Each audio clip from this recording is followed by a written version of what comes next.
Niyazi ke namhlanje ebusuku ngo-12 ukuthi bekumele ngidlale la. Kunomcimbi oqalayo ngale ekhaya ngizocela bengifake early.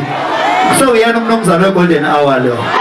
12 o'clock manje Zijikile 2023.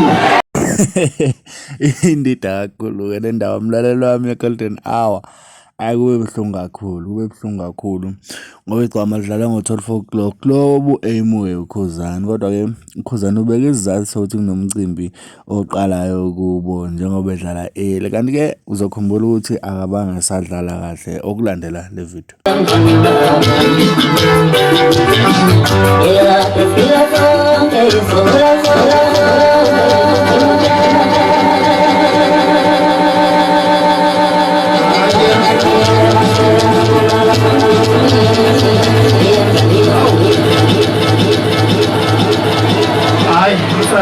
Angiyazi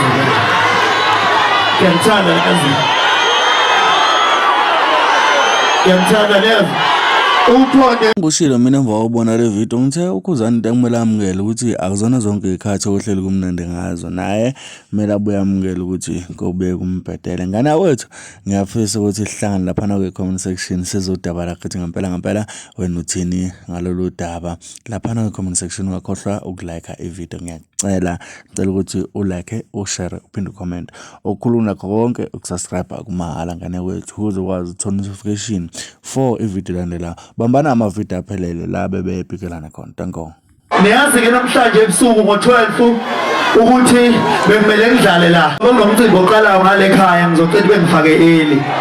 So yena umnumzane we-golden hour lo.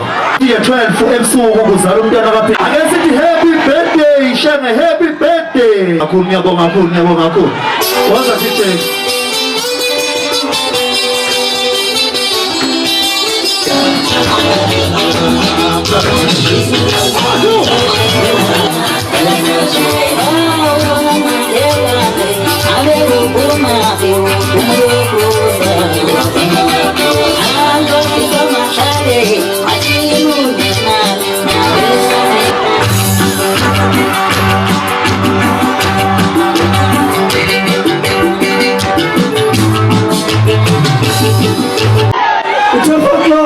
Zijikile 2023 iGolden hour yokuqala ibitibala nokusokukhule ngathi sondele esikolweni